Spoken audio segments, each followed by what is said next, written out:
So hi ಎಲ್ಲರಿಗೂ welcome back to my YouTube channel. ಏನಂದರೆ ಇವತ್ತು ಏನಂದರೆ ಯಾರೂ ಮನೇಲಿಲ್ಲ. ಸೊ ನಮ್ಮಮ್ಮ ರಿಸೆಪ್ಷನ್ ರೋಡ್ ಐತೆ ಆ್ಯಂಡ್ ನಮ್ಮ ಹತ್ರ ಮಾಮೂಲಿ ಅವಳು ಕೆಲ್ಸಕ್ಕೆ ಹೋಗಿದ್ದಾಳೆ. ಸೊ ಇವತ್ತು ನಾನು ಒಬ್ಬಳೇ. ಸೊ ಹಾಗಾಗಿ ನನಗೆ ಎಗ್ ರೈಸ್ ಮಾಡ್ಕೊಳ್ಳೋಣ ಅಂತ ಅಂದ್ಕೊಂಡಿದ್ದೀನಿ. ಸೊ ಬನ್ನಿ ನಿಮ್ಮದು ಹಾಗೆ ರೆಸಿಪಿ ಹೇಳ್ತೀನಿ. ಬಟ್ ನಮ್ಮ ಮನೆ ಬ್ಯಾಕ್ಗ್ರೌಂಡ್ ಸ್ವಲ್ಪ ಚೆನ್ನಾಗಿಲ್ಲ, ಅಡ್ಜಸ್ಟ್ ಮಾಡ್ಕೊಳ್ಳಿ.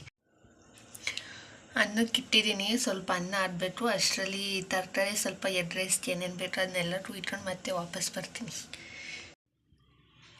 ಆ್ಯಂಡ್ ಏನಕ್ಕೆ ನಾನು ಇಷ್ಟು ದಿನ ಯೂಟ್ಯೂಬ್ ಬ್ಲಾಗ್ಸ್ ಮಾಡ್ತಾಯಿದ್ದಿಲ್ಲ ಅಂದರೆ ನನಗೆ ಕಂಟೆಂಟ್ ಹೇಗೆ ಮಾಡಬೇಕು ಅನ್ನೋದು ಗೊತ್ತಿರಲಿಲ್ಲ. ದಿನಾಲೂ ಒಂದೊಂದು ಕಂಟೆಂಟ್ ಮಾಡಬೇಕು. ನಾನು ದಿನಾಲಾದ್ರು ಅಪ್ಲೋಡ್ ಮಾಡೋಣ ಅಂತ ಅಂದ್ಕೊಂಡಿದ್ದೆ. ಬಟ್ ದಿನಾಲೂ ಕಂಟೆಂಟ್ ನನಗೆ ಯಾವ ರೀತಿ ಮಾಡಬೇಕು, ಏನು ಮಾಡಬೇಕು ಅಂತ ಗೊತ್ತಿರಲಿಲ್ಲ, ಆರ್ಡರ್ ಮಾಡಿರಲಿಲ್ಲ. ಬಟ್ ಇನ್ಮೇಲಿಂದ ನನಗೆ ಗೊತ್ತಿರೋಷ್ಟು ನಾನು ಲಾಡ್ಸ್ ಮಾಡ್ಕೊಂಡು ಹೋಗ್ತಾ ಇರ್ತೀನಿ. ನೀವು ಸಬ್ಸ್ಕ್ರೈಬ್ ಮಾಡ್ಕೊಳ್ಳಿ. ಆ್ಯಂಡ್ ಏನಂದರೆ ವಿಷಯ, ನಮ್ಮ ಅಮ್ಮ ಅವರು ವಾಪಸ್ ಬರ್ತಾರೆ ಮತ್ತೆ ಫಂಕ್ಷನ್ ಮುಗಿಸ್ಕೊಂಡು ಒಂದು 10:30 11 ಆಗ್ಬೋದು. ನಮ್ಮ ಹತ್ರ ಹೊಳೆನರಸೀಪುರದಲ್ಲಿದ್ದಾಳೆ. ಸೊ ನಾನಿವತ್ತು ಎಗ್ ರೆಸಿಪಿ ಮಾಡ್ಕೊಂಡು ತಿನ್ನೋಣ ಹೇಗಿತ್ತು ಅಂತ ನಾನು ಮಾಡಿರೋ ಟೇಸ್ಟ್ ಮಾಡಿ ಹೇಳ್ತೀನಿ, ನೋಡೋಣ. ಇನ್ನೂ ತುಂಬ ಕೆಲಸಗಳೈತೆ. ಬಟ್ಟೆ ಮಾಡಿಸ್ಬೇಕು, ಇನ್ನೂ ಮನೆಯೆಲ್ಲ ಗುಡಿಸ್ಬೇಕು, ಆಮೇಲಿಂದ ಊಟ ಮಾಡಬೇಕು. ಇನ್ನೊಂದು 2 ನಿಮಿಷ ಲೇಟ್ ಆಗಿದ್ರೆ ಎಲ್ಲ ಚೆಲ್ಲೋಡೋದು. ಇದು ಇನ್ನೊಂದು 5 ನಿಮಿಷ ಅನ್ನ ಆಗೋಯ್ತು. ನೆಕ್ಸ್ಟು ಸ್ವಲ್ಪ ಇದಕ್ಕೆಲ್ಲ ಕುಯ್ಕೊಂಡ್ಬಿಟ್ಟು ನೆಕ್ಸ್ಟು ಎಗ್ ರೈಸ್ ಮಾಡ್ಕೊಂಡು ತಿಂತೇ ಇರೋದೆ. ಹಂಗೆ ನಿಮ್ಮ ಜೊತೆ ಮಾತಾಡ್ಕೊಂಡು ಅನ್ನಕ್ಕೆ ಜಾಸ್ತಿ ನೀರು ಹಾಕ್ಬಿಟ್ಟೆ, ಅದೇನಾಗುತ್ತೋ ನೋಡಬೇಕು. ನೋಡಿ, ಇವಳು ಟರ್ಗಿ ಅಂತ, ಇವನು ಗುಂಡ, ಬಿಳಿಯ ಇವನು ದೊಡ್ಡವನು, ಇವಳು ಚಿಕ್ಕವಳು, ಇದು ಅವರ ಅಮ್ಮ. ಅನ್ನಕ್ಕೆ ಬೇರೆ ಜಾಸ್ತಿ ನೀರು ಬಿಟ್ಬಿಟ್ಟಿದ್ದೀನಿ. ಅಯ್ಯೋ, ಏನೇನು ಗೊತ್ತಾ, ಈ ವಿಡಿಯೋದು ಕ್ವಾಲಿಟಿ ಚೆನ್ನಾಗಿಲ್ಲ ವ್ಯೂ, ಅದು ಸ್ವಲ್ಪ ಅಡ್ಜಸ್ಟ್ ಮಾಡ್ಕೊಳ್ಳಿ. ಯಾಕೆಂದರೆ ವಿಡಿಯೋದು ಕ್ವಾಲಿಟಿ ಇರೋದೇ ಹಾಗೆ, ಏನು ಮಾಡೋಕ್ಕಾಗಲ್ಲ, ಸಾರಿ. ಬಟ್ಟೆ ಎಲ್ಲನೂ ಮಡಚಿಟ್ಟಾಯಿತು. ಇನ್ನಿವನ್ನೆಲ್ಲನೂ ಎತ್ತಿಟ್ಟು ಮನೆ ಒಂಚೂರು ಕ್ಲೀನ್ ಮಾಡಿಬಿಟ್ರೆ ಮುಗೀತು ನನ್ನ ಕೆಲಸ. ಇನ್ನೇನಿದ್ರು ಊಟ ಮಾಡಿ ಮಲ್ಕೋತಾ ಇರೋದೆ. ಆ್ಯಂಡ್ ಏನಂದರೆ ಈ ಲಾಡ್ರು ನೋಡ್ತಾ ಇದ್ದೀರಲ್ಲ, ಏನಾದರೂ ಇದರಲ್ಲಿ ಮಿಸ್ಟೇಕ್ ಇದ್ದರೆ ಕಮೆಂಟಲ್ಲಿ ಹೇಳಿ, ದಯವಿಟ್ಟು ಹೇಳಿ ಕಮೆಂಟಲ್ಲಿ. ನಾನು ಅದನ್ನ ನೆಕ್ಸ್ಟ್ ವಿಡಿಯೋದಿಂದ ಸರಿ ಮಾಡ್ಕೋತೀನಿ. ಆ್ಯಂಡ್ ಏನು ಸಬ್ಸ್ಕ್ರೈಬ್ ಮಾಡ್ಕೋತಾ ಇಲ್ಲ ಅಂತಲೂ ಹೇಳಿ, ಓಕೆನಾ?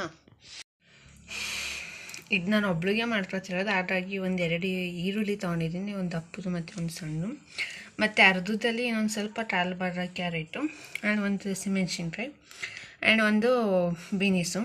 ಸೊ ಇದನ್ನು ಹಾಕಿದ್ದೀನಿ. ನೆಕ್ಸ್ಟ್ ಒಗ್ಗರಣೆ ಹಾಕೊಂಡು ಬನ್ನಿ. ಸೊ ಇಲ್ಲಿ ಹಸಿಮೆಣ್ಸಿನ್ಕಾಯಿ ಹಾಕಿದ್ದೀನಿ. ಫಸ್ಟು ಈರುಳ್ಳಿ ಹಾಕೋತಾರೆ, ಬಟ್ ನಾನು ಕ್ಯಾರೆಟು ಮತ್ತು ಬೀನೀಸ್ ಹಾಕೋತೀನಿ. ಯಾಕೆಂದರೆ ಎಣ್ಣೆಲಿ ಸ್ವಲ್ಪ ಅದು ಫ್ರೈ ಆಗಬೇಕಲ್ಲ, ಬೇಯಿಸೋಂಗಿಲ್ವಲ್ಲ. ಆಮೇಲೆ ನೆಕ್ಸ್ಟ್ ಈರುಳ್ಳಿ ಹಾಕೋತೀನಿ. ಸೊ ಅದೆಲ್ಲ ಲಾಸ್ಟಲ್ಲಿ ಆದಮೇಲೆ ತೋರಿಸ್ತೀನಿ ನಿಮಗೆ, ನೋಡಿ. ಸೊ ವಿಡಿಯೋದಲ್ಲಿ ಸ್ವಲ್ಪ ಕ್ಲಾರಿಟಿಯಾಗಿ ಕಾಣ್ತಿಲ್ಲ ಅನಿಸುತ್ತೆ. ಸೊ ನಾನು ಲಾಸ್ಟಲ್ಲಿ ಈರುಳ್ಳಿ ಹಾಕೊಂಡಿದ್ದೀನಿ, ಯಾಕೆಂದರೆ ಕ್ಯಾರೆಟು ಮತ್ತು ಬೀನ್ಸ್ ಬೇಕಿತ್ತು, ಹಾಗಾಗಿ ಕ್ಲಾರಿಟಿ ಇಲ್ಲ ನಂದು ವಿಡಿಯೋ, ಸ್ವಲ್ಪ ಅಡ್ಜಸ್ಟ್ ಮಾಡ್ಕೊಳ್ಳಿ. ಬಟ್ ನಿಮ್ಗೆ ಹೆಂಗಾಗುತ್ತೆ ಹಂಗೆ ಮಾಡ್ಕೊಳ್ಳಿ. ಆ್ಯಂಡ್ ನಾನಿಲ್ಲಿ ಒಂದು ಮೊಟ್ಟೆ ಹಾಕ್ಕೊಂಡಿದ್ದೀನಿ ಅಷ್ಟೇ, ಒಬ್ರಿಗೆ ಅಲ್ವಾ. ಆ್ಯಂಡ್ ಉಪ್ಪಿನ ಪುಡಿ, ಖಾರದ ಪುಡಿ ಮತ್ತು ಅರಿಶಿನ ಪುಡಿ ಮತ್ತು ಗರಂ ಮಸಾಲ ಹಾಕ್ಕೊಂಡಿದ್ದೀನಿ. ಅದು ನಿಮ್ಗೆ ಎಷ್ಟೆಷ್ಟು ಬೇಕು ಅಷ್ಟು ಹಾಕೊಳ್ಳಿ. ಆ್ಯಂಡ್ ಅದು ಮೊಟ್ಟೆ ಎಲ್ಲ ಹಾಕಾದ್ಮೇಲೆ ಚೆನ್ನಾಗಿ ಮಿಕ್ಸ್ ಮಾಡಬೇಕಿತ್ತು. ಬಟ್ ನಿಮ್ಗೆ ಆಗಲೇ ಹೇಳಿದೆ ಅಲ್ವಾ, ಅನ್ನಕ್ಕೆ ಸ್ವಲ್ಪ ನೀರು ಜಾಸ್ತಿ ಹಾಕ್ಬಿಟ್ಟಿದೆ ಅಂತ ನೋಡಿ ಹಿಂಗಾಗೈತೆ.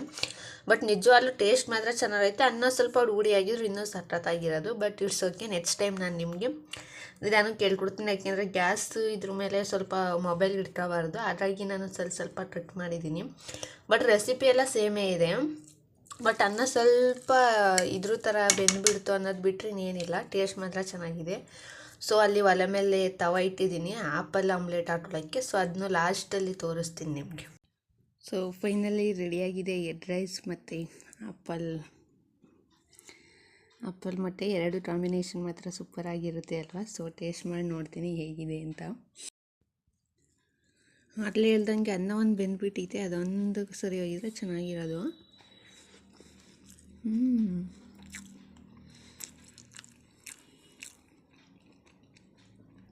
ಒಳ್ಳೆ ಸಖತ್ತಾಗೈತೆ. ಅನ್ನ ಬೆಂದಿದ್ರು ಚೆನ್ನಾಗೈತೆ, ಬಟ್ ಇನ್ನೊಂದು ಸ್ವಲ್ಪ ಹುಡುಗಿದ್ದಿದ್ರೆ ಇನ್ನೂ ಮಸ್ತಾಗಿರೋದು. ಸೊ ನೀವು ಟ್ರೈ ಮಾಡಿ, ಇದೆಲ್ಲ ಟ್ರಾಲಿ ಮಾಡಿ ಆಮೇಲೆ ಸಿಗ್ತೀನಿ. ಸೊ ಈ ವಿಡಿಯೋ ಇಷ್ಟ ಆಯಿತು ಅಂತ ನಾನು ಅನ್ಕೋತೀನಿ. ಸಬ್ಸ್ಕ್ರೈಬ್ ಮಾಡ್ಕೊಳ್ಳೋದು ಮರಿಬೇಡಿ, ಮತ್ತು ಲೈಕ್ ಮಾಡಿ. ನಿಮ್ಮ ಒಂದೊಂದು ಸಬ್ಸ್ಕ್ರೈಬ್ ಮತ್ತು ಲೈಕಿಂದ ನಾವು ಲಾಗ್ಸ್ ಮಾಡೋರಿಗೆ ತುಂಬ ಎನ್ಕರೇಜ್ ಬರೋ ಆಗುತ್ತೆ. ಇನ್ನೂ ಒಳ್ಳೊಳ್ಳೆ ಕಂಟೆಂಟ್ ಇಟ್ಕೊಂಡು ಜನರುಗಳು ನಮ್ಮನ್ನು ನೋಡ್ತಾರೆ, ಇಷ್ಟಪಡ್ತಾರೆ ಅಂತ ಮಾಡೋದಕ್ಕೆ ಎನ್ಕರೇಜ್ ಬರುತ್ತೆ. ಸೊ ದಯವಿಟ್ಟು ಸಬ್ಸ್ಕ್ರೈಬ್ ಮಾಡ್ಕೊಳ್ಳೋದು ಮಾತ್ರ ಮರಿಬೇಡಿ. ಸಬ್ಸ್ಕ್ರೈಬ್ ಮಾಡ್ಕೊಳ್ಳಿ, ಲೈಕ್ ಮಾಡಿ, ಶೇರ್ ಮಾಡಿ. ಆ್ಯಂಡ್ ಇದಾಗಿತ್ತು ಇವತ್ತಿನ ವಿಡಿಯೋ. ಸೊ ನಾನು ಹೊಟ್ಟೆ ತುಂಬೋರೈತೆ. ಸೊ ಸ್ವಲ್ಪ ವಾಕ್ ಮಾಡಿಬಿಟ್ಟು ಮಲ್ಕೊತಿರೋದೆ. ಆ್ಯಕ್ಚುಲಿ ನಾನು 10 ಮತ್ತು 10:30 ಅಷ್ಟರಲ್ಲಿ ಮಲ್ಕೊಬಿಡ್ತೀನಿ. ಅಪರೂಪ ನಾನು 11:30 ಇರೋದು. So bye. ಮತ್ತೆ ನೆಕ್ಸ್ಟ್ ವಿಡಿಯೋದಲ್ಲಿ ಸಿಗೋಣ. ಬಾಯ್.